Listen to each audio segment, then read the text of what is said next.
नमस्कार मित्रांनो, जागर मराठी अस्मितेचा या कार्यक्रमाच्या तिसऱ्या एपिसोडमध्ये तुम्हा सर्वांचं हार्दिक स्वागत.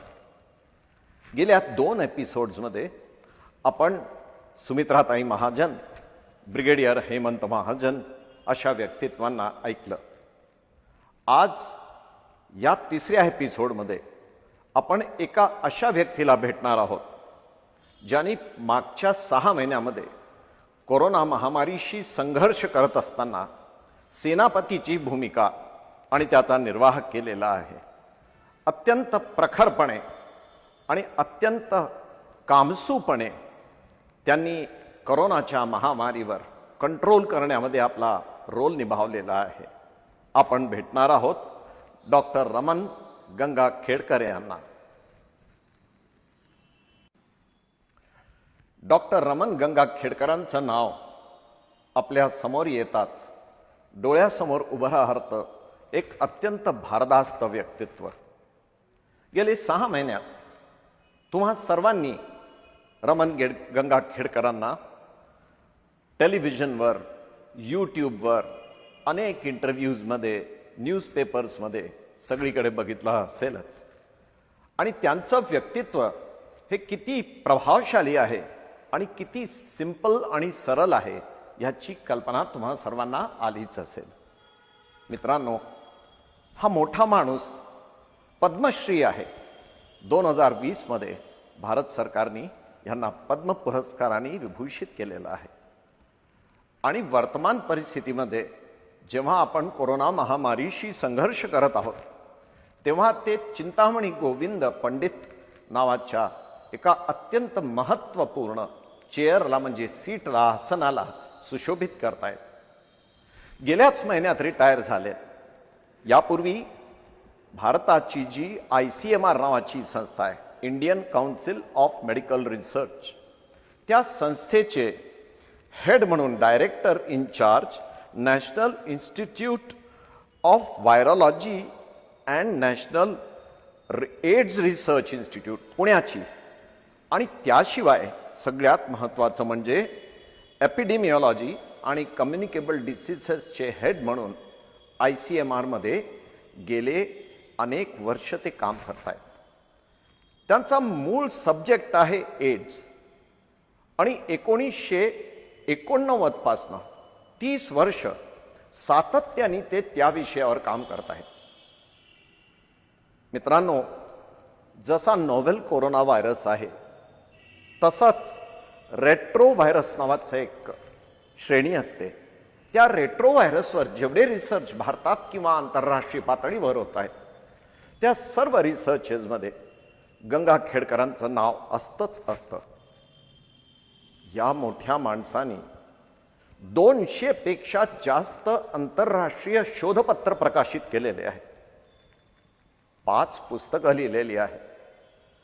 आणि अकल्पनीय इतक्या अनेक समितींचे, अनेक संस्थांचे, अनेक रिसर्चेससाठी डेडिकेटेड युनिट्सचे ते चेअरमॅन राहिलेले आहेत, मेंबर्स राहिलेले आहेत, मार्गदर्शक राहिलेले आहेत. अशा मोठ्या माणसाला आज आपण ऐकणार आहोत. आणि तो विषय आहे कोरोना महामारी आणि एक महायुद्ध.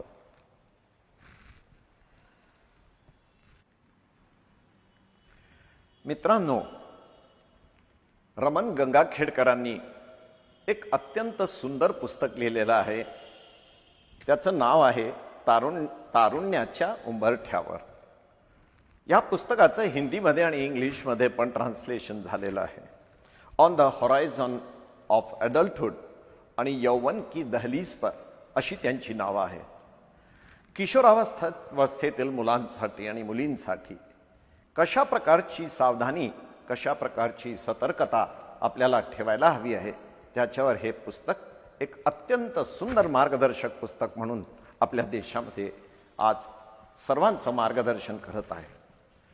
जगामध्ये जवळजवळ 67 नॅशनल लेवलचे, 7 इंटरनॅशनल लेवलचे आणि 14 UNचे असे असाइनमेंट्स गंगाखेडकरांनी आत्तापर्यंत भूषविलेले आहेत आणि अनेक पदांवर अजूनही ते विद्यमान आहेत. अतिशय सुरेख पद्धतीने आपला विषय मांडणे आणि अत्यंत सुस्पष्टपणे अत्यंत क्लिष्ट विषयाला सुद्धा सरळ करून, अगदी सोपं करून सगळ्यांच्या समोर ठेवणं, आणि ते सुद्धा आत्मविश्वासाने, कॉन्फिडन्सनी, ही रमण गंगाखेडकरांची विशेषता आहे. त्यामुळे आज आपल्याला एक अत्यंत सुंदर मेजवानी मिळणार आहे आणि अत्यंत प्रासंगिक विषय आहे कोरोना. धन्यवाद.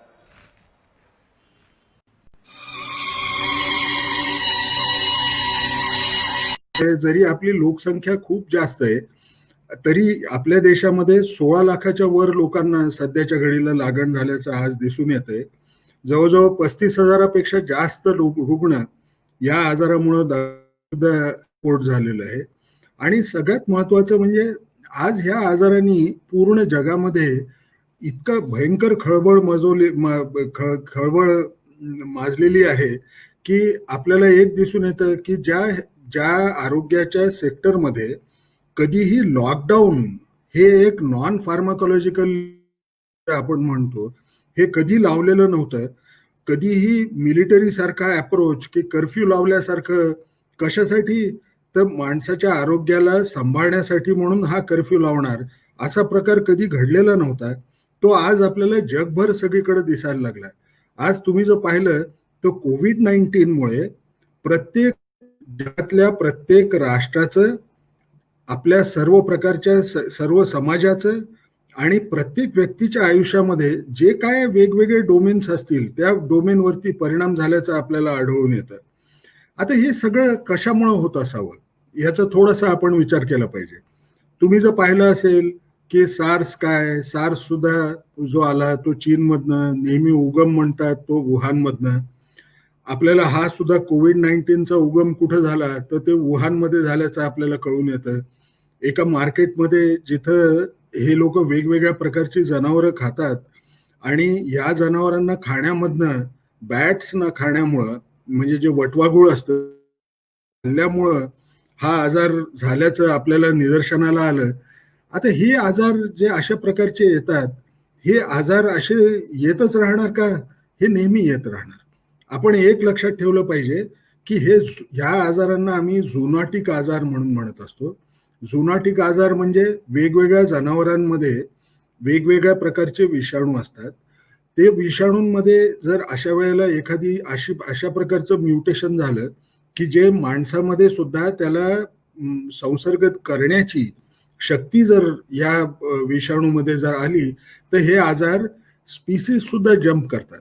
म्हणजे आपण जसं पाहिलं बॅट तर हे वटवाघूळ जे असतं, वटवाघुळामध्ये अनेक खतरनाक प्रकारचे विषाणू या वटवाघुळामध्ये असतात. जसं इबोलाचा विषाणू सुद्धा आहे, तोही आपल्याला वटवाघुळामध्ये मिळतो. हा सुद्धा जो विषाणू आहे हा कोविड-19चा मिळतो. निपा व्हायरस म्हणून जो केरळमध्ये जे इन्फेक्शन झालं होतं त्या हा वटवाघुळामध्ये मिळतो. म्हणजे फक्त वटवाघुळच आपला दुश्मन आहे असं नाही. अनेक प्रकारचे जनावरं असू शकतात की ज्यांच्यामध्ये वेगवेगळ्या प्रकारचे विषाणू असतील आणि ती विषाणू काहीतरी अशा प्रकारची म्युटेशन्स बनवतात की ज्यामुळे ते माणसाला सुद्धा, माणसाच्या शरीर या विषाणूंमध्ये येऊ शकते. अशा एका विषाणूमधनं हा कोविड-19चा जन्म झाला. हा जो कोरोना व्हायरस आहे, हा कोरोना व्हायरस त्यामधनं आला. हा कोरोना व्हायरस म्हणजे तसं जर पाहिलं तर एक प्रकारचं हे कॉमन इन्फेक्शन असतं. परंतु हा जो नवीन विषाणू आलेला आहे हा नॉवेल हा अतिशय वेगळ्या प्रकारचा विषाणू आहे.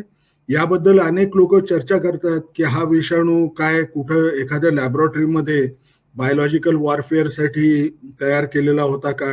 हा विषाणू तयार करण्यामध्ये काहीतरी गडबड झाली आणि तो स्पिल झाला, त्यामुळं कदाचित हा विषाणू आपल्यामध्ये खळबळ माजवतोय असं काही आहे का?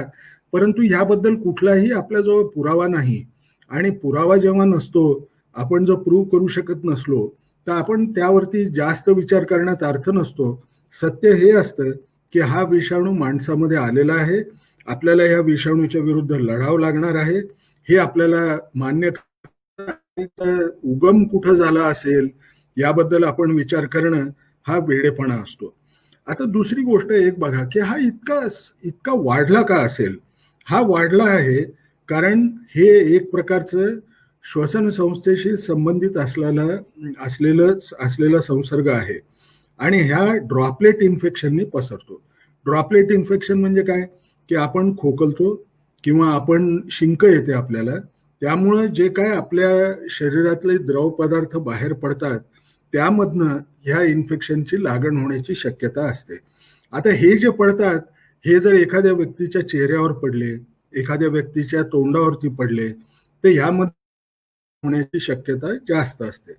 परंतु दुसरी एक गोष्ट लक्षात ठेवली पाहिजे की जेव्हा आपण अशा प्रकारे पाहतो, काही लोक थुंकतात रस्त्यावरती, काही लोक शिंकताना सुद्धा लक्ष देत नाहीत किंवा खोकलताना सुद्धा लक्ष देत नाही आणि कुठंतरी आपल्या हातावरती पडेल आणि त्याच हाताने ते कुठेतरी एखादा दरवाजा उघडायला, टेलिफोन लावायसाठी म्हणून टेलिफोनचा हँडल वर जेव्हा उचलतात त्यावरती हा विषाणू राहणे, ही लागण होण्याची सुद्धा शक्यता ही वाढू शकत असते. हे आपण लक्षात घेतलं पाहिजे. हे ड्रॉपलेट इन्फेक्शन असल्यामुळं हे आपल्याला आपल्या हातामध्ये ह्याला प्रिव्हेंट करायसाठी की दुसऱ्याला लागण होऊ नये हे जर आपल्याला ठरवायचं जर असेल, हे आपल्याला नीट आपल्याला हँडल करणं एवढं सोपं नसतं. कारण हा रेस्पिरेटरी इन्फेक्शन आहे. हे इन्फेक्शन इतर आजारासारखं नाही की याला हात लावू नको एवढं एकच सांगितलं, किंवा जसं आपण HIV मध्ये पाहिलं की HIV मध्ये होऊ नये तर यासाठी आपण काय म्हणायचो की आपण आपल्या पार्टनरला सोडून दुसऱ्या कुठल्या व्यक्तीबरोबर शरीर संबंध ठेवू नये किंवा ठेवला तरी निरोधचा वापर करावा. हे जसं सांगायचो हे स्पेसिफिक एका प्रकारचं आपण सांगणं असायचं. त्याचं पालन जर केलं तर लागण होण्याची शक्यता अतिशय कमी होऊन जाऊ शकत होती. परंतु असं हे जेव्हा एखाद्या प्रकारचा श्वसन संस्थेचा जेव्हा आजार असतो की ज्याची लागण ही ड्रॉपलेट इन्फेक्शन म्हणून होणार आहे, त्यामध्ये हे अतिशय कठीण जाऊ शकतं. हेही समजणं फार जरुरीचं आहे. आता ह्यामध्ये एक दुसरा गैरसमज सर्वत्र सुरू झाला की हे इन्फेक्शन जे आहे हे हवेतनं पसरतं का. परंतु हे हवेतनं पसरणारं इन्फेक्शन आहे असं समजण्यासाठी अजून जेवढा काय आपल्याला संशोधनामार्फत मिळणारा जो पुरावा असतो तो पुरावा इतका चांगला मिळालेला नाही. आता सध्या काय झालंय की लोक प्रत्येक बाबीमध्ये या कोविड-19च्या भीतीपोटी हे प्रत्येक जे सायन्समध्ये पब्लिश होणारे जे काय आर्टिकल्स असतील त्याचं वाचन करण्याची प्रवृत्ती वाढली. मग ती समजो किंवा न समजो त्याचा अर्थ आपण बरोबर काढू शकतो का नाही काढू शकत याबद्दल आपण विचार करत नाही. आणि त्याचा दुसरा परिणाम आपल्याला काय दिसून येतो की कुठंतरी कोणीतरी लिहिलं की हे एअरबॉल का, तर आपल्याला काय वाटायला लागतं की हे नक्की श्वसन संस्थेमध्ये येतं. कसं येतंय तर ते हवेमधनं माणसाला लागण होत असावी. पण हे सत्य असेल का हो? हे सत्य असण्याची शक्यता फार कमी आहे. ही बाब एखाद्या गोष्टीमध्ये रेस्ट्रिक्टेड असू शकते, परंतु सर्वसाधारण व्यक्तीला लागण होण्याची शक्यता ही ह्या हवेमधनं लागण होण्याच्या शक्यतेला जो मानण्यासारखी बाब नाही. कारण तुम्हाला साधं एक एक्झाम्पल म्हणून सांगतो की एखाद्या घरामध्ये जर एका व्यक्तीला लागण जर झाली, समजा तो लॉकडाऊनचा काळ होता, त्या काळामध्ये घरातनं बाहेर लोक पडायचे नाही आणि ती व्यक्ती घरामध्येच होती, जर हे हवेमधनं पसरणारा हा आजार असला असता तर घरातल्या प्रत्येक व्यक्तीला या विषाणूची लागण झाली असती. पण हे असं आपल्याला दिसतं का? असं आपल्याला दिसून येत नाही. कारण हा सर्वसामान्यपणे हा हवेमधनं लागण होणारा विषाणू नक्कीच नाही. परंतु याचे जेव्हा आपण म्हणतो ड्रॉपलेट इन्फेक्शन्स आहे, ड्रॉपलेटमध्ये काही अतिशय लहान जे ड्रॉपलेट्स पडतात त्या ड्रॉपलेटमध्ये हे ड्रॉपलेट्स बराच काळ वातावरणामध्ये तसेच टिकून राहू शकतात आणि मग त्याच्यामधनं लागण होण्याची शक्यता असू शकते. परंतु ही शक्यता खूप जास्त असेल का? ही खूप जास्त नसते. आणि हे अशा प्रकारचे जे हवेमधनं येणारं जे इन्फेक्शन असू शकतं ही घडण्याची शक्यता कुठं असेल? ही शक्यता असते ऑपरेशन थिएटरमध्ये, इंटेन्सिव्ह केअर युनिटमध्ये. जेव्हा डॉक्टर एखादं प्रोसिजर करायला जातात, त्याच्यामध्ये समजा आपण असं ठरवलं की एखाद्या माणसाला आपण इंट्युबेट करतोय किंवा आपण एखाद्या माणसाच्या बोनला आपल्याला काहीतरी ड्रिलिंग करायचंय. त्यावेळेला जर पाहिलं तर तो जो फवारा बाहेर येतो, त्या फवाऱ्यामधनं हवेमध्ये हा विषाणू राहण्याची शक्यता ही नक्कीच वाढू शकत असते. पण त्यासाठी ती त्याच्याबाबत ते लागण होऊ नये यासाठी ज्या काळजी आपण बाळगायला पाहिजे, ती डॉक्टर, नर्सेस ह्या हॉस्पिटलमध्ये काम करणाऱ्या स्टाफला पूर्ण माहिती आहे आणि ते पालन करतात. परंतु याची भीती सर्वसामान्य व्यक्तीने घ्यावी अशी काहीही जरुरी नाही, हे सुद्धा आपण लक्षात ठेवणं अतिशय जरुरीचं आहे. मग आता हा हवेतनं येत नाही, ड्रॉपलेटनी इतका पसरतोय, हा एवढा का पसरतोय? याचं मुख्य कारण काय? हा विषाणू थोडासा वेगळा आहे. हा विषाणू फार पटकन एका माणसाकडनं दुसऱ्या माणसाला लागण्याची शक्यता जास्त असते. कारण ह्याच्यामध्ये विषाणूची संख्या जी माणसाला संसर्ग करू शकते, ही संख्या अतिशय कमी असते आणि ती कमी असलेली संख्या आपण जेव्हा विचार करू, तर तुम्ही एक क्षण विचार करा की साधारणपणे एखाद्या माणसाला लागण व्हायची, तर आम्ही म्हणतो कोविड-19चे किंवा या नॉवेल कोरोना व्हायरसचे साधारणपणे त्याला 2,000 विषाणू लागतील लागण होण्यासाठी. परंतु तुम्ही जर पाहिलं तर खोकल्या वाटे किंवा शिंके वाटे जे विषाणू पडतात, त्यामध्ये 1 ml म्हणजे 1 mlच्या ह्या खोकल्याच्या जे बाहेर पडत असतो किंवा शिंक जी सर्वसाधारणपणे 2 लाखाच्या पेक्षा जास्त विषाणू आपल्याला सापडू शकतात.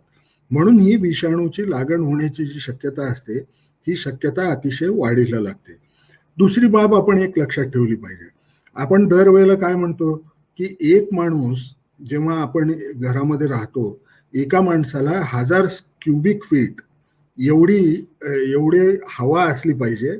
म्हणजे त्याची जागा जी आहे घराची, त्या घरामध्ये त्याला 1000 क्युबिक फीट दर डोई आपल्याला मिळाली पाहिजे. पण हे आता शक्य आहे का हो? हे शक्य नाही. कारण जे मोठी शहरामध्ये पाहिलं तर लोक इतके राहतात, एवढी मोठी जागा दरडोई जर द्यायची ठरवलं तर कोणी विकत घेऊ शकणार नाही. आणि परिणाम काय होतो?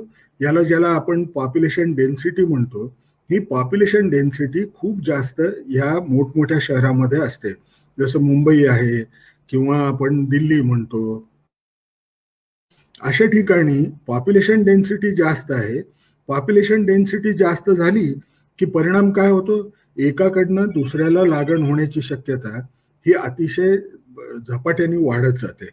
आता ह्यामध्ये सगळ्यात महत्वाची बाब आपण ज्याला ड्रायव्हर्स म्हणतो, म्हणजे हे इन्फेक्शन सर्वत्र का पसरतंय, ते ह्याचा जर विचार केला तर यामध्ये 2 गोष्टी महत्वाच्या येतात.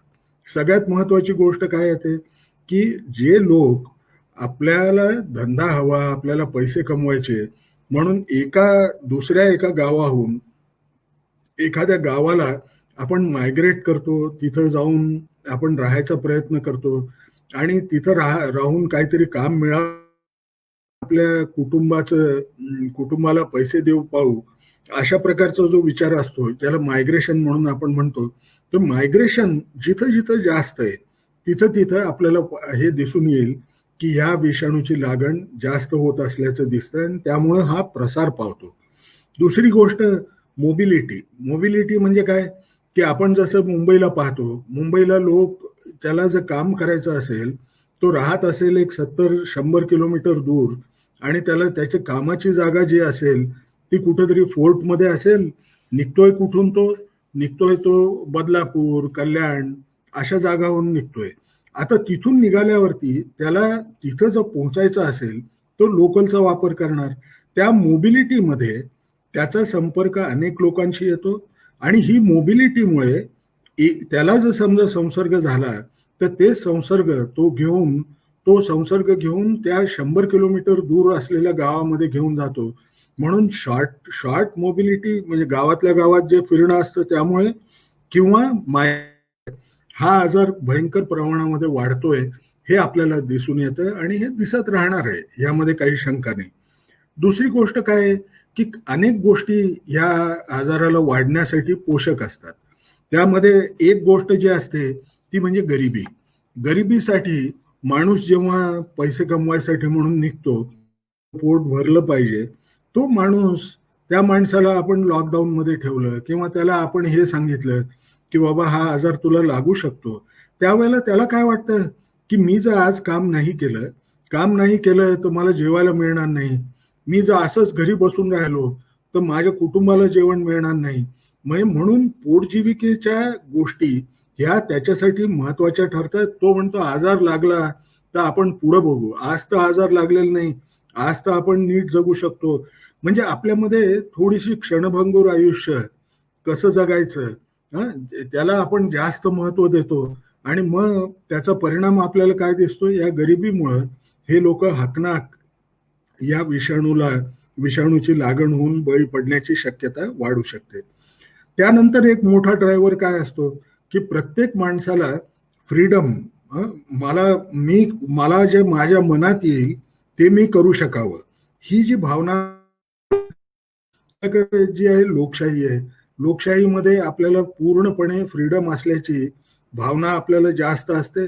आपल्याला कोणी सांगितलं हे असं नको करू, जसं आपण एखाद्या तरुण वयात येत असलेल्या मुलाला सांगितलं तर ते मुलं जसं ऐकत नाहीत, तसं न ऐकण्याची प्रवृत्ती आपल्याला समाजात वाढत असल्याची दिसते. कारण फ्रीडमच्या भावनेला आपण फार जास्त, आणि परिणामी काय होतो, त्याला मास्क घाल म्हणून तर तो काय मास्क घालत नाही, त्याला सेफ डिस्टन्स ठेव, तो म्हणतो जुमानत नाही मी या गोष्टीला, आणि हा आजार पसरण्याची शक्यता वाढू शकते. आणि सगळ्यात महत्वाचं म्हणजे प्रत्येक व्यक्तीला आपल्या आरोग्याबाबत काहीतरी सल्ला म्हणून हेल्थ सिकिंग बिहेवियर जे म्हणतो, हेल्थ सिकिंग बिहेवियर आपल्या देशात आपल्या देशामध्ये ट्रीटमेंट सिकिंग बिहेवियर सुद्धा अतिशय चांगल्या प्रकारचं नाही, आणि त्याचा परिणाम होतो की हा आजार पसरायला लागतो. आता ह्याच्याबरोबरही या आजाराला पोषक असं एक वातावरण कशामुळे मिळतं, त्याचं मुख्य कारण आहे की हा आपल्याला दिसायला सुरू होतात. म्हणजे लक्षणं कोणची आहेत, तर काही लोकांना ताप येईल, कोणाला खोकला येईल, कोणाचं डोकं दुखत असेल, कोणाचं शरीर खूप दुखत असेल, कोणाला खूप ज्याला आम्ही मायल्जिया म्हणतो, अंग खूप दुखतंय म्हणून जे आपण म्हणत असतो तसं अंग दुखत असतं. चव चालली जाते, तर कोणाला आपण जेव्हा वास घेतो तर तो वास गुलाबाच्या फुलाचा जरी असला तरी त्याला गुलाबाच्या फुलासारखं न वाटणं, ह्या साध्या प्रकारची जी लक्षणं असतात. कोणाला दम लागल्यासारखं वाटतं, परंतु ही लक्षणं इतर कुठल्याही संसर्गिक आजारामध्ये शकतात. जर साधा सर्दी खोकला जरी झाला तरी हे लक्षण दिसू शकतं, परंतु हे लक्षण कोविड-19चं असेल हा विचार त्याच्या मनामध्ये येणार नाही. आणि परिणामी काय होणार, हा जो विषाणू आहे, हा विषाणू पसरण्यासाठी अतिशय साधं पसरण्याला कुठलाही त्रास होणार नाही, ही बाब सुद्धा आपल्याला दिसायला लागते. आता सगळ्यात आणखी महत्वाच्या गोष्टी ज्या आहेत, आपण काय म्हणतो, 100 लोकांना लागण झाली असेल तर साधारणपणे 80 लोकांना कुठलंही लक्षण नसतं. आता लक्षण नसतं ह्याच्या 2 गोष्टी असू शकतात, जसं की हा नाकामधनं किंवा तोंडामधनं आत जातो, आपल्या घशामध्ये काही पेशी आहेत, त्या पेशींमध्ये घर करून राहतो आणि तिथं आपले पोरं पैदा करायचा प्रयत्न करत असतो. ह्या विषाणूची जर संख्या घशामधली जर कमी असली तर परिणाम आपल्याला काय दिसेल, त्या व्यक्तीला लक्षणं असण्याची शक्यता कमी होते. किंवा ती व्यक्ती जर समजा वयाने लहान असेल, त्या व्यक्तीची प्रतिकारशक्ती उत्तम असेल, तर त्या व्यक्तीला आपल्याला दिसून येतं की लक्षणं दिसत नाही. आता दुसरी गोष्ट एक महत्वाची लक्षात ठेवली पाहिजे, ज्या व्यक्तीला आपण म्हणतो याच्यामध्ये जोखमीचे जे गट आहेत, त्या जोखमीच्या गटांमध्ये आपण म्हणतो ज्यांचं वय जास्त झालंय, म्हणजे आपण भारतामध्ये 65 म्हणतो, पण माझ्या मते 55 वर्षीच्या पुढे ही लागण होण्याची शक्यता वाढते. कारण भारतामध्ये डायबेटीज, ब्लड प्रेशरचा आजार हे अतिशय कॉमन झालेलं आहे. त्यामुळं या जास्त वय असलेल्या व्यक्ती, ज्यांना डायबिटीज आहे, ज्यांना ब्लड प्रेशर आहे, ज्यांना काही श्वसन संस्थेचे आजार आहेत, ज्याला आपण सीओपी म्हणून साध्या भाषेमध्ये म्हणतो, किंवा एखाद्याला कॅन्सर असला तर कॅन्सरमुळे जे काय त्याला औषधं देण्यात येतात त्याची प्रतिकारशक्ती कमी होते. अशा व्यक्तींमध्ये आपल्याला एकंदर असं आढळून येतं की त्या व्यक्तींना लागण होते. आणि त्यामध्ये आपण जर डायबिटीज पाहिलं, डायबिटीजमध्ये थोडी प्रतिकारशक्ती जर शुगर कंट्रोलमध्ये नसली तर ही थोडीशी कमी असते. मग अशा परिस्थिती कमी झालेली असते आणि त्याचा परिणाम काय होतो, त्या व्यक्तीला ह्याचा संसर्ग जरी झाला तरी तापाचं लक्षण यायला थोडासा वेळ लागू शकतो. आणि परिणामी काय होतो की आपण पाहतो ती व्यक्ती खोकलते किंवा ती व्यक्ती शिंकते, तर किंवा त्या व्यक्तीने ती जी कफ हायजीन म्हणून म्हणतो आपण, कसं खोकललं पाहिजे, ते आपल्याला आपल्या दंडावरती आपण जर खोकललो तर कदाचित दुसऱ्याला लागण होणार नाही. आपल्याकडे त्या पद्धती नाही. थुंकणं सुद्धा खूप कॉमन आहे. होण्याची शक्यता, लागण पसरण्याची शक्यता ही सुद्धा वाढू शकत असते. दुसरी गोष्ट एक महत्वाची आहे की समजा मला असं झालं की मला ताप आला आणि मी अशा जागी राहतोय की जिथं या विषाणूची लागण होण्याचं प्रमाण हे वाढत असलेलं मला संसर्गाचं प्रमाण मला दिसतंय. तर अशा वेळेला मी समजायचं की मला लागण झाली असेल का, ह्याच्यासाठी काही टेस्ट करावे लागतात. सगळ्यात महत्वाची काय की आपण एक मनामध्ये ठेवलं पाहिजे की ह्या आजाराचे लक्षणं अतिशय जुजबी आहेत. जुजबी म्हणजे कोणते? जसं ताप येतो, खोकला येतो, दम लागतोय, डोकं दुखतंय, जिभेची चव जाते, नाकाने श्वास घेतल्यावरती सुद्धा एखाद्या फुलाचा तो आपल्याला समजत नाहीये की त्याचा म्हणजे सुगंध आहे का कशाचा वास घेतोय हे पण मला समजत नाहीये. काही व्यक्तींना थोड्याफार प्रमाणामध्ये आपल्याला असं दिसून येतं की त्यांना पातळ संडास व्हायला लागते, ज्याला डायरिया आपण म्हणतो. ती हगवण आपल्याला या लोकांमध्ये सुद्धा दिसून येऊ शकते. मग आता मी समजायचं कसं, या साध्या गोष्टी जर मला साध्या जर लक्षणं जर असतील, ही साधी लक्षणं ही कोविडची असतील हे मी कशावरनं समजायचं? तर सर्वसाधारणपणे जेव्हा ही अशा प्रकारची लक्षणं येतात त्याच वेळेला त्या व्यक्ती अतिशय जास्त शरीर दुखत असल्यासारखं वाटायला लागतं. म्हणजे ज्याला आपण बॉडी एक म्हणून म्हणतो, मायाल्जिया म्हणून म्हणतो, मसल्स दुखल्यासारखे वाटतात आणि वीकनेस खूप वाटायला लागतो की मी अगदी मला खूप मोठा आजार झालाय असं त्याला वीक झाल्यासारखं वाटायला लागतं. त्या कदाचित हे अवघड प्रकार असावा, मला तपासणी करून घेणं अतिशय जरुरीचं आहे. ही गोष्ट महत्वाची का? कारण आता जसं जसं पावसाळा सुरू होईल, हिवाळा येईल, तर सर्दी खोकल्यासारखे आजार हे कॉमन असतात. नॉर्मल जर सर्दी खोकला असेल तर त्याला प्रत्येक वेळेला जाऊन तपासणं हे काही योग्य राहणार नाही. परंतु जर समजा म्हणजे जसं शरीर खूप दुखतंय, अंग दुखतंय माझं, जे म्हणजे साधा ताप 98-99 आहे, 99-100चा ताप आहे आणि तरी सुद्धा एवढं जर दुखतंय, तर ते जे डिस्प्रपोर्शनेट दुखणं असतं त्यावेळेला मात्र मी डॉक्टरला जाऊन दाखवलं पाहिजे. मग डॉक्टर काय करणार? 2-3 प्रकारच्या चाचण्या असतात. एक प्रकारची चाचणी काय, तर ती आपल्या घशाचं सॅम्पल घेतात, ज्याला स्वॅब म्हणून म्हणतो आम्ही.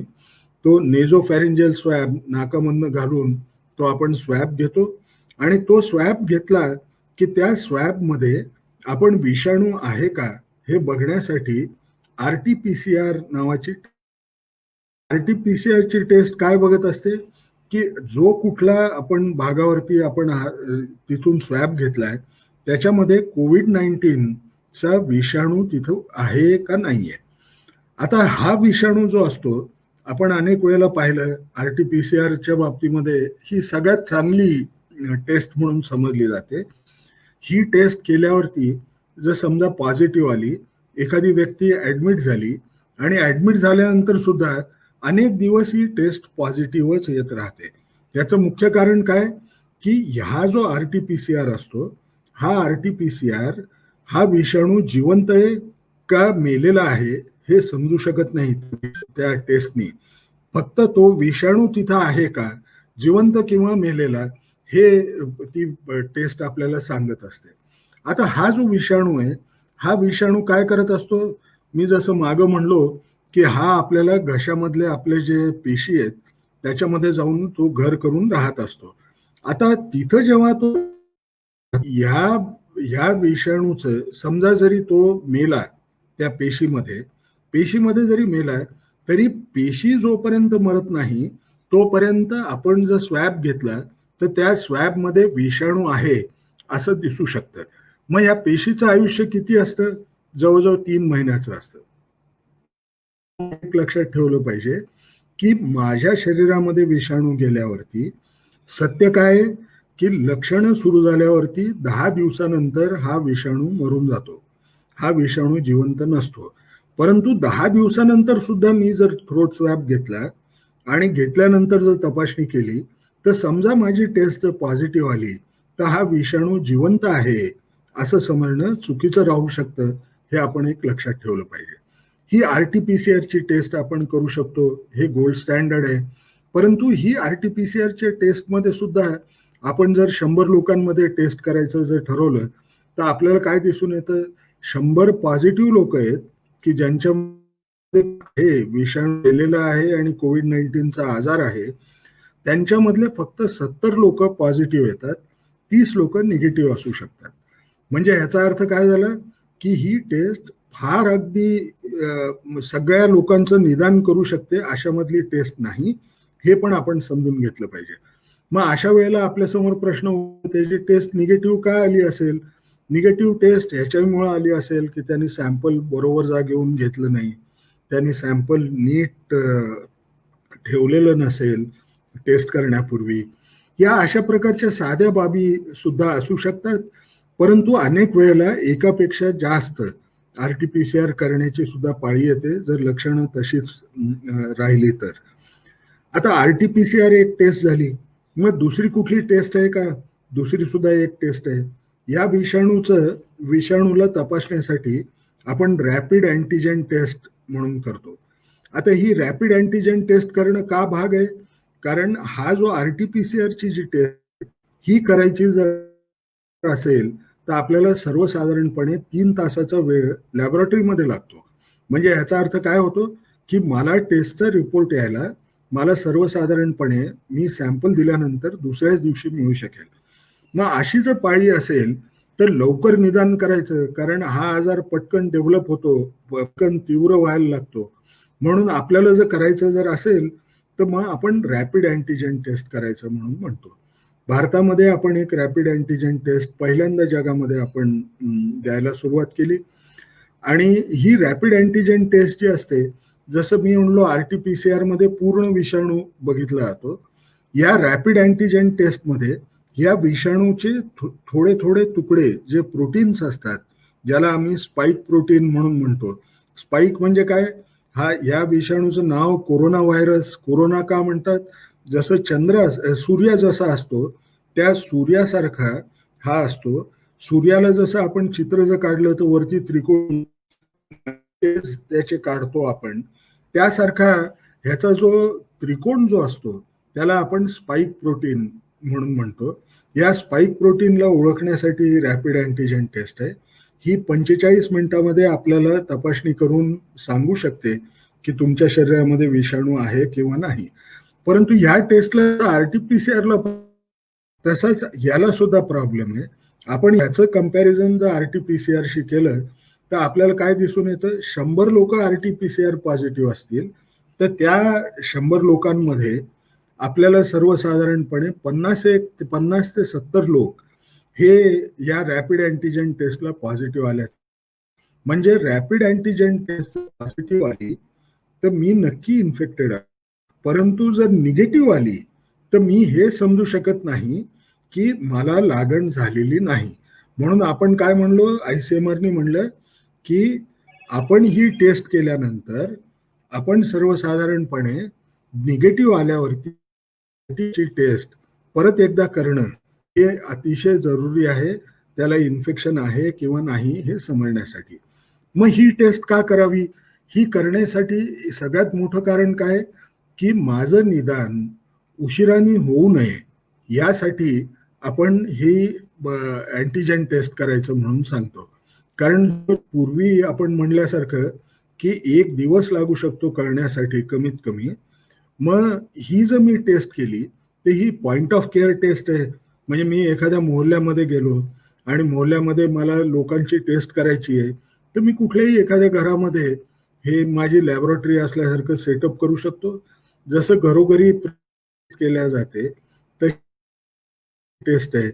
ती सुद्धा आपण एखाद्या ठिकाणी आपण एस्टॅब्लिश करून तिथल्या तिथे फील्डमध्ये आपण करू शकतो आणि 45 मिनिटामध्ये त्या व्यक्तीला सांगू शकतो की तुला लागण झाली आहे का? नसेल तर RT-PCR करावं लागेल. परंतु जर असेल तर त्याला मी दवाखान्यात पाहू शकतो. दवाखान्यांमध्ये सुद्धा अनेक लोक OPD-मध्ये येतात. आता हे लोक OPD-मध्ये येऊन बसल्यावरती त्याला लक्षणं तर अनेकांना वेगवेगळ्या प्रकारची असतील. पण माझ्यासमोर जर समजा एखाद्या व्यक्तीला ॲडमिट करायचंय असं मी ठरवलं, तर मला मोठा प्रॉब्लेम काय असतो, याला कोविडच्या वॉर्डमध्ये टाकू का नॉन कोविड वॉर्डामध्ये टाकू का सस्पेक्टेड कोविड म्हणून मी टाकू? हे जर ठरवायचं जर असेल, तर अशा वेळेला लवकरात लवकर निदान होणं हे महत्त्वाचं ठरतं. कोविडच्या पेशंटला लवकरात लवकर इलाज करण्यासाठी घेऊन जाणं हे सुद्धा महत्त्वाचं असतं. मग अशा वेळेला मी काय करणार? ही रॅपिड अँटीजेन टेस्ट करणार. ही रॅपिड अँटीजेन टेस्ट केली, मी कोविड वॉर्डामध्ये ठेवू शकतो किंवा इंटेन्सिव्ह केअरला ॲडमिट करू शकतो. परंतु समजा ही टेस्ट जर निगेटिव्ह आली आणि मला RT-PCR करणं भाग वाटत असेल त्याची लक्षणं बघून, तर मग मी काय करावं? मी त्याला सस्पेक्ट वॉर्डामध्ये ठेवावं आणि जर समजा ही लक्षणं त्याला मॅचिंग नसतील, तर मी नक्कीच म्हणजे मला क्लिनिकल जर असेल की ह्याला लागण नसावी, तर मी त्याला नॉन कोविडमध्ये सुद्धा मी ठेवू शकतो. तर ही जी रॅपिड अँटीजेन टेस्ट आहे, ही करण्याचं प्रमाण सुद्धा आपल्या देशामध्ये खूप वाढत चाललंय. जी चांगली बाब आहे, की ज्यामुळं निदान लवकर होतंय आणि त्या व्यक्तीला आपल्याला आयसोलेट करणं हे किंवा त्याला ट्रीटमेंट देणं हे आपल्याला फार सोपं जात चाललंय. आणखी एक प्रकारची टेस्ट असते, की माणसाच्या शरीरामध्ये विषाणू गेला, कुठलाही विषाणू किंवा कुठलाही बॅक्टेरिया, जीवाणू गेला तर तो काय करतो? त्याच्याशी शरीर लढतं. शरीर लढतं म्हणजे काय करतं? आपली प्रतिकारशक्तीचा वापर करतं. ही प्रतिकारशक्ती कशी काम करते? ही त्या विषाणू किंवा जीवाणूच्या विरुद्ध काही शस्त्र तयार करून त्याला मारायचा प्रयत्न करते. या शस्त्रांना आम्ही आमच्या भाषेमध्ये अँटीबॉडी म्हणतो. ही अँटीबॉडी जी असते, ही अँटीबॉडी लढते, त्या जीवाणू किंवा विषाणूला मारते. मग ह्या अँटीबॉडी जर मी एखाद्या व्यक्तीच्या शरीरामध्ये शोधल्या आणि त्याच्यामध्ये मला असं कळालं की COVID-19च्या विरुद्ध मला अँटीबॉडी दिसतीये, तर याचा अर्थ काय झालं? त्या व्यक्तीच्या शरीरामध्ये पूर्वी कधी किंवा आज हा विषाणू आलेला होता हे मला समजून येऊ शकतं. म्हणजे याचा अर्थ काय झाला की त्या व्यक्तीला पूर्वी कोविड झालेलं असावं हे कळू शकतं. ही IgG अँटीबॉडी म्हणजे ह्या अँटीबॉडीला आम्ही IgG अँटीबॉडी म्हणून म्हणतो. या IgG अँटीबॉडीची टेस्ट ICMR NIVनी डेव्हलप केली आणि तिचा वापर आजच्या घडीला सर्वत्र होत आहे. मग लोक काय विचार करतात की ही IgG अँटीबॉडीची टेस्ट आली आहे, मग मी स्वतःची टेस्ट करून बघून घेतो की मला लागण झाली आहे का नाही झाली आहे. पण सत्य काय, लागण झालेली जरी असली तरी आणि माझ्या शरीरामध्ये अँटीबॉडी जरी असली तरी आपण हे सांगू शकतो का की मला परत कधीही मला या COVID-19चं इन्फेक्शन होणार नाही? हे मी नाही सांगू शकत. का नाही सांगू शकत? कारण ह्या ज्या अँटीबॉडीज आहे ह्याचं प्रमाण जवळजवळ 4 महिन्यानंतर झपाट्याने कमी होतं असं आपल्याला आढळून येतंय. म्हणून पूर्वीचे लोक समजायचे की अशी अँटीबॉडी टेस्ट जर आली तर आपण त्याला इम्युनिटी पासपोर्ट म्हणून वापरूया. म्हणजे ज्याची तो माणूस बिनधोकपणे बाहेर काहीही फिरू शकेल, करू शकेल, अशा प्रकारचा वापर करण्याची अजून सायन्समध्ये प्रगती झालेली नाही. पण IgG अँटीबॉडी जर पॉझिटिव्ह असेल तर मला पूर्वी इन्फेक्शन झालं होतं हे कळून येऊ शकतं, यामध्ये शंका नाही. आता समजा माझी टेस्ट पॉझिटिव्ह आली, निगेटिव्ह आली तर उत्तमच आहे, परंतु पॉझिटिव्ह जर आली तर मग काय असतं, सर्वप्रथम आपण एक विचार केला पाहिजे की लक्षण काही आहे का. जर लक्षण असेल तर त्यामध्ये माइल्ड लक्षण आहे का, म्हणजे मला कुठं दम लागतोय. तुम्ही एक ऐकलं असेल नाव पल्स ऑक्सिमीटर.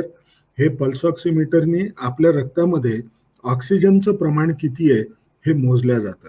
हे पल्स ऑक्सिमीटर फार महाग नसतं, हे सर्वसाधारणपणे 1,500 ते 2,000 रुपयाला मिळू शकतं.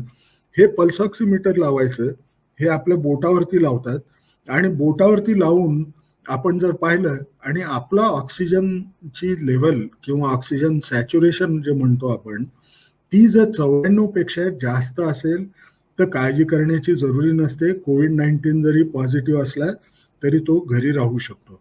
समजा हे प्रमाण 94च्या खाली चाललं किंवा त्या व्यक्तीचं मी HRCT म्हणून म्हणतात, एक प्रकारचा CT स्कॅन केला, त्याच्यामध्ये मला काही लंग्समध्ये शॅडोज दिसल्या, हं, किंवा मी जर समजा एक्सरे चेस्ट केला, एक्सरेमध्ये काही दिसलं किंवा रक्ताची तपासणी केली, जे मी जास्त डिटेलमध्ये जाऊ इच्छित नाही, परंतु शरीरामध्ये लिम्फोसाइट्स हे कमी होत असल्याचं दिसलं किंवा डी डायमर किंवा फेरिटिनची व्हॅल्यू वाढलेली दिसली, तर मात्र त्या व्यक्तीला आपल्याला ॲडमिट करायची पाळी असते. माइल्ड ह्याच्यामध्ये त्या व्यक्तीने ॲडमिट होण्याची जरुरी नसते. समजा मला मला घरी राहायचं असेल तर काही प्रॉब्लेम येईल का? फार प्रॉब्लेम येत नाही. कारण आपल्याला जे आपण पुढं बघूया की काही गोष्टी पाळणं जरुरीचं आहे घरामध्ये, लागण होण्याची शक्यता एवढी जास्त राहू शकत नाही. जर घरातल्या प्रत्येक व्यक्तीने या प्रिकॉशन्स काळजी जर बाळगली तर आपल्याला तो इश्यू येऊ शकत नाही. मग आता उरला विचार हा की एखाद्या व्यक्तीला आपण ॲडमिट केलं तर त्याला काय करतात? त्याला कमी करण्यासाठी काही औषधं आहेत का? औषधं आहेत. सगळ्यात चांगलं काय? सपोर्टिव्ह केअर ही सगळ्यात महत्त्वाची ठरते. म्हणजे जर त्या इंटेन्सिव्ह केअर युनिटमध्ये मी ॲडमिटवरती किंवा हॉस्पिटलमध्ये ॲडमिट झाल्यावरती मला जर सपोर्टिव्ह केअर नीट मिळाली तर सर्वसाधारणपणे मला संपूर्ण फायदा होत असल्याचं दिसून येऊ शकतं. या सपोर्टिव्ह केअरमध्ये ऑक्सिजन देणं हे अतिशय महत्त्वाचं असतं. ज्याला हाय फ्लो नेझल ऑक्सिजन म्हणून आपण जे म्हणतो, तो हाय फ्लो ऑक्सिजन देणं हे माणसाला व्हेंटिलेटरवर घेऊन जाण्यापासून टाळू शकतं. मग ह्याच्या विरुद्ध काही औषधं आहेत का? औषधं आहेत. काय औषधं वापरू शकतो? आपण अनेक प्रकारची औषधं वापरू शकतोय सध्याच्या घडीला. एक रेमडेसिवीर नावाचं एक औषध निघालं. त्या औषधाने काय होऊ शकतं? माझा हॉस्पिटलमधला स्टे किंवा हॉस्पिटलमधलं राहणं हे सर्वसाधारणपणे 4 दिवसांनी कमी होऊ शकतं. जर समजा हा विषाणू जो आहे, या विषाणूमध्ये आपल्याला सर्वसाधारण काय दिसतं की माणसाची मृत्युमुखी पडण्याची शक्यता ही 1% कमी असते. म्हणजे जर 100 लोकांना लागण झाली तर त्यांच्यातल्या एकापेक्षा कमी लोक हे या आजाराला मृत्युमुखी पडतात. हे मृत्युमुखी का पडतात? कारण माणसाच्या शरीरामध्ये विषाणू गेला तर आपण पूर्वी मी म्हणलो की आपण काय होतं, आपल्या शरीरातनं अँटीबॉडीज किंवा प्रतिकार शक्तीचे वेगवेगळे तत्व सोडले जातात. ही तत्व सोडल्यावरती साधारणपणे ह्या विषाणूला ते काबूत आणण्याचा प्रयत्न करतात. परंतु जर ह्या प्रतिकार शक्तीने खूप जास्त रिस्पॉन्स दिला, खूपच अशी शस्त्र सोडली, तर त्या सोडल्यावरती सायटोकाईन स्टॉर्म म्हणून एक फिनॉमिना उभा राहतो, ज्यामुळं हा व्यक्ती मृत्युमुखी पडण्याची शक्यता वाढत असते. हा कमी करायसाठी काही औषधं होती, परंतु ती औषधं तेवढी महत्वाची नाहीत. हे नवीन संशोधनाअंती दिसून आलंय. जसं टोसिलिझुमॅब हे जे एक औषध वापरलं जात होतं, त्याच्यामुळं फार फायदा होतो असं कुठंच दिसत नाहीये. समजा मला माइल्ड किंवा मॉडरेट प्रकारचा आजार असेल तर मला एखाद्या बाधित व्यक्ती जी हॉस्पिटलमधनं बाहेर आली आणि 14 दिवस होऊन गेलेले आहेत, अशा व्यक्तीचं रक्त काढून त्याचा प्लाझ्मा जो असतो त्याला कन्व्हलजंट सिरा म्हणून म्हणतो आपण, ती जर दिली तर मला फायदा होऊ शकतो. आणि एक प्रकारचं स्टिरॉइड ज्याला डेक्सामिथासोन म्हणून म्हणतो आपण, टू इलनेस जर असला तर त्यामध्ये आपण वापरू शकतो, यामध्ये काही शंका नाही. आता याचा अर्थ काय झाला? माणसाला जी फार मोठी भीती होती की ह्याची लागण जर झाली तर मी मृत्युमुखी पडणारच, ही काही योग्य नाही. 100 लोकांना जर लागण होत असेल तर सर्वसाधारणपणे एक माणूस दगावण्याची शक्यता आहे. त्याला घाबरू नये आणि ती व्यक्ती जर लवकर दवाखान्यात औषध घ्यायला जर गेली, त्या व्यक्तीला कुठल्याही प्रकारचा त्रास होण्याची शक्यता नसते, हे पण आपण समजणं अतिशय जरुरी आहे. जर 100पैकी 99 लोक अगदी शांतपणे बाहेर येऊ शकतील तर त्या बाबीला आपण फार पॅनिक होणं हे काही योग्य नाही असं मला वाटतं. तरी सुद्धा आपल्याला दुसरी गोष्ट लक्षात ठेवली पाहिजे की हे नवीन इन्फेक्शन आहे, 7 महिन्यामध्ये आपण समजून घेण्याचा प्रयत्न करतोय. परंतु याच्यामध्ये या इन्फेक्शनमुळे एवढं जास्त इन्फेक्शन जे आपल्या फुफ्फुसांना होतंय, या फुफ्फुसाला इन्फेक्शन झाल्यामुळे आपल्याला दीर्घकालीन परिणाम हे आपल्याला सध्याच्या घडीला सांगता येत नाहीये. म्हणून प्रत्येक व्यक्तीने आपल्याला लागण होऊ नये यासाठी प्रयत्न करणं फार जरुरीचं आहे. हे फार अवघड आहे का हो? की लागण न होणं आपल्याला टाळता येणं हे फार कठीण आहे का? फार कठीण नाही. का कठीण नाही आहे? प्रत्येक व्यक्तीने मास्क वापरला पाहिजे. मास्क वापरला तर लागण होणार नाही. मास्क वापरत असताना 2 गोष्टी लक्षात ठेवल्या पाहिजे. पहिली बाब लक्षात काय ठेवायची की आपण नियमितपणे मास्क वापरायचा आहे जेव्हा मी घराच्या बाहेर जातो. आता घरामध्ये जर एखादी व्यक्ती आजारी असेल तर मग मात्र दोघांनीही हा मास्क वापरणं अतिशय जरुरीचं असतं. हा मास्क वापरत असताना आपल्यामध्ये एक कॉमन चूक आपण काय करतो, आपण एखाद्या व्यक्तीशी बोलायला जेव्हा जातो तर त्यावेळेला आपण मास्क खाली करतो किंवा मास्क वर करतो. हे करणं योग्य नाही. आपल्याला बोलत असताना सुद्धा मास्क ठेवणं हे अतिशय जरुरीचं आहे, हे लक्षात ठेवलं पाहिजे. आता मास्क घालणं हे फार अवघड आहे, फार अवघड नाही. तो N95च असावा किंवा आपण सर्जन ट्रिपल लेअर मास्क असा असावा असं म्हणत नाही. आपण हँडकरचीफला सुद्धा मास्क म्हणून म्हणतोय. मास्क साधे सुद्धा आपल्याला इतरत्र विकत मिळत आहेत कपड्यांचे, त्यांचाही वापर केला तरी बस असतं. दुसरं आपल्याला जे मोदी साहेबांनी म्हणलं की 2 गज की दूरी, हा शब्द फार प्रचलित झाला. 6 फुटाचं अंतर 2 व्यक्तींमध्ये ठेवणं हे अतिशय चांगलं असतं. कारण आपण जसं बोलत असतो तर आपली थुंकी बोलत असताना सुद्धा ही 6 मीटरच्या आतमधल्या डिस्टन्समध्ये पडत असते.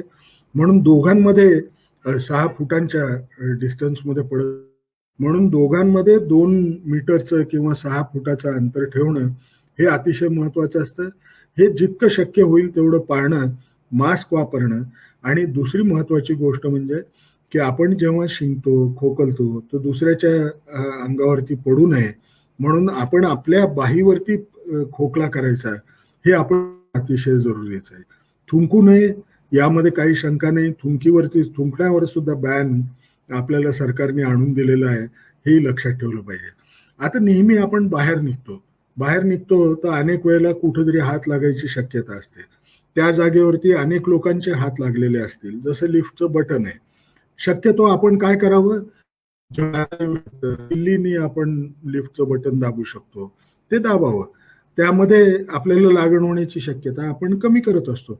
सगळ्यात महत्वाचं जर काही असत असेल तर जेव्हा आपण इतर ठिकाणी हात लावतो जिथं आपल्याला मनामध्ये शंका आहे की अनेक लोकांनी हात लावलेला असेल, अशा वेळेला आपण आपला हात आपल्या नाक किंवा तोंडाला लावायचा नाही. मास्कचा वापर जो करत असतो त्या मास्कला सुद्धा आपण हात लावायचा नाही बाहेरनं. आणि तो आपण जेव्हा आपल्याला चान्स मिळेल तेव्हा पटकन जाऊन साबण आणि पाण्याने स्वच्छ 1 मिनिट हात धुणं हे अतिशय जरुरीचं आहे. अनेक लोक काय करतात, सॅनिटायझरचा वापर करायचा विचार करतात. परंतु सॅनिटायझर जे आहे, सॅनिटायझर्समध्ये सुद्धा अनेक प्रॉब्लेम्स असू शकतात. सॅनिटायझरच्या मध्ये काही ॲडल्टरंट असतात, काही वेगवेगळ्या प्रकारचे केमिकल्स असतात. त्याचा जेव्हा आपण वापर करतो त्यानंतर सुद्धा हात स्वच्छ धुणं हे अतिशय जरुरीचं पडतं, नाही तर आपण ही केमिकल्स खाणार. सगळ्यात महत्वाची बाब जर काही असत असेल, हे सॅनिटायझरमध्ये अल्कोहोल असतं 70% जवळ. त्यामुळं माझी स्किन खूप ड्राय होते. आणि सगळ्यात जर माझ्या मते सगळ्यात मोठी जर बाब आपल्या लक्षात येणं जरुरीचं असतं, आपण सॅनिटायझर वापरत असताना जसं साबणाने हात धुताना खळखळून हात धुतो, तसं आपण सॅनिटायझरने कधी करत नाही. कारण ते लोक महाग आहेत, त्याला जास्त पॉवरफुल असेल असं समजतात. थोडंसं घालून सॅनिटायझरने हात धुतात. याने काहीही फायदा होणार नाही, हे आपण लक्षात ठेवलं पाहिजे. दुसरी गोष्ट जर सगळ्यात महत्वाची असेल, शेक हँड करणं हे हे हे आपल्याला टाळणं अतिशय जरुरीचं आहे. आपल्या संस्कृतीमध्ये आपण म्हणत होतो की नमस्कार करावा. नमस्कार सगळ्यात उत्तम. हा आजार जो आहे, या आजारामध्ये आपल्याला एक गोष्ट नक्की दिसून येणार आहे, की आपल्या समाजामध्ये जे पूर्वीची जी संस्कृती होती, तीच खरं आपल्याला शिकवत होती, की आपण दूर बऱ्यापैकी दूर डिस्टन्स ठेवून आपण बोलायचो. आपण घरामधल्या मोठ्या माणसांना आपण सांभाळून त्यांना प्रोटेक्ट करायचो. आपण त्यांच्यापासून दूर उभं राहायचो आदराने. ही ज्या बाबी आहेत, नमस्कार करणं, ही आपली जुनी संस्कृती जी आहे. आपल्या घरामध्ये आपण मला माझ्या वडिलांचं आठवतं, घरामध्ये कधीही आले किंवा माझे आजोबा सुद्धा यायचे. बाहेरनं फिरून आले म्हणलं की हात-पाय स्वच्छ धुणार आणि त्यानंतरच घरामध्ये जाणार. जेवायच्या आधी सुद्धा माणसं स्वतःचे हात धुवायची आणि मगच पुढं जेवायला निघायची. ही संस्कृती आपल्याला परत रिवाईव्ह करायला लागणार आहे, यामध्ये वाद नाही. आता राहिला प्रश्न की व्हॅक्सिन येणार का? व्हॅक्सिन तर येईल. 170 वेगवेगळ्या प्रकारच्या व्हॅक्सिन तयार करण्याच्या ग्रुप्स हे काम करतायत. या 170 पैकी जवळजवळ 7 व्हॅक्सिन्स या माणसामध्ये प्रयोगामध्ये आलेल्या आहेत, ज्या फेज 3 मध्ये चाललेल्या आहेत. आणि यामधनं एक व्हॅक्सिन यायला तसा बराच वेळ लागणार आहे, कारण ही व्हॅक्सिन साधारणपणे जानेवारी महिन्यामध्ये पहिले रिझल्ट यायला सुरू होतील. आणि ह्या जानेवारी महिन्यानंतर जी सक्सेसफुल असेल, ती व्हॅक्सिन तितक्या प्रमाणात तयार होणं, लोकांना देण्यासाठी जे काय हेल्थ सिस्टीम लागेल, कसं आपण सगळ्या लोकांना, यामध्ये आपल्याला बराच वेळ लागणार आहे. ही व्हॅक्सिन आपल्याला आपल्या प्रतिकारशक्तीला बूस्ट करेल, आपली इम्युनिटी बूस्ट करेल. परंतु जी काय व्हॅक्सिन येईल, तोपर्यंत तरी आपल्याला लागण होऊ नये, यासाठी आपण ज्या बाबी आत्ता शिकलो, तेवढ्या बाबी आपण पाळणं अतिशय जरुरीचं आहे. हे फार कठीण होणार आहे का? फार कठीण होणार नाहीये. फक्त आपण जर ह्या बाबी जर पाळल्या, तर ह्याचे जे दूरगामी परिणाम जे आपल्याला दिसून येत आहेत, जसं आपण पाहतोय की लोकांना लॉकडाऊन करावं लागलं का? कारण त्यांनी पटकन शिकावं. त्या लोकांना आपल्या 135 करोड लोकांना समजावून सांगणं हे फार कठीण काम होतं. परंतु लॉकडाऊन लागला, मध्ये सगळेच्या सगळे लोक हे पूर्णपणे शिकू शकले की याच्या विरुद्ध प्रतिबंधक उपाय काय आणि मी ते कसे पाळू शकतो. पण ह्याचा परिणाम काय झाला? याचा परिणाम जे लोक दररोज काम करून, मजदुरी करून पैसे कमवायचे, त्या लोकांवरती परिणाम झाला. आपले जे आर्थिक व्यवस्था जी होती, त्याच्यावरती परिणाम झाला. आपले जे कारखाने होते, कारखाने नीट काम करू नाही शकले, हा परिणाम दिसला. आपल्या प्रत्येकाच्या इंडिव्हिज्युअल लाईफवरती सुद्धा फार मोठा परिणाम झाला. आपण घरामध्ये राहून जगायला लागलं आपल्याला. आपण घराच्या बाहेर पडताना अनेक आपल्याला काळजी घेणं हे महत्वाचं वाटत गेलं. आणि सगळ्यात वाईट या आजारामध्ये जर दिसून आलं, तर कधीही कुठल्याही एवढ्या मोठ्या संसर्गाच्या आजारांमध्ये आपण कधीही हे पाहिलं नव्हतं की इतके डॉक्टर्स, इतके नर्सेस किंवा हेल्थकेअर वर्कर्स सिक्युरिटीसाठी काम करायचे, या लोकांमध्ये इतकं मृत्युमुखी पडण्याचं प्रमाण आपण कधीच पाहिलं नव्हतं. परिणाम काय झालाय? याची भीती खूप वाढली. पण आपल्याला ह्याच्या विरुद्ध जर युद्ध जर जिंकायचं असेल, तर आपल्याला या भीतीपोटी आपण निराश होणं किंवा भीतीपोटी करणं किंवा भीती न बाळगता आपण समाजामध्ये सुद्धा फिरत राहणं, अवास्तव भीती ठेवणंही चांगलं नाही. आणि आपल्याला जे पाळायच्या गोष्टी सांगितल्या आहेत, त्या आपण जर पाळल्या नाही, तर हा आजार नक्कीच आपल्यासाठी त्रासदायक ठरू शकेल. पण सगळ्यात पॉझिटिव्ह गोष्ट जर काही असत असेल, जगातले सर्व शास्त्रज्ञ याच्या विरुद्ध सध्या काही ना काहीतरी शोधाच्या मार्गावर आहेत. यात व्हॅक्सिन हवी किंवा औषध हवं. 7 महिने झाले, 7 महिन्यामध्ये 170 व्हॅक्सिन बनवणारे ग्रुप्स तयार झाले. औषधं शोधण्यासाठी अनेक शास्त्र हे कुठं ना कुठं तरी हे पुढच्या वर्षभरामध्ये नक्कीच सक्सेसफुल होतील. आपण फक्त तोपर्यंत स्वतःला सुरक्षित ठेवण्यासाठी सर्व लोकांना समजावून सांगणं की आपण कसं वागावं, आपण स्वतःही वागणं, आपल्या घरात जर आजार येऊ द्यायचा नसेल तर प्रत्येकाने बदलावी लागेल. आपला शेजारी सुद्धा तो जर सुरक्षित नसेल तर आपणही सुरक्षित राहणार नाही. म्हणून आपण मनात एक विचार आणला पाहिजे की कोविड-19 पासनं जर कोविड-19चं युद्ध जर जिंकायचं असेल तर जिंकण्यासाठी सरकार तर सर्वतोपरी प्रयत्न करते, परंतु तुम्ही आम्ही जोपर्यंत पूर्ण सहकार करणार नाही तोपर्यंत हे युद्ध तितकंच कठीण जाईल. थँक्यू.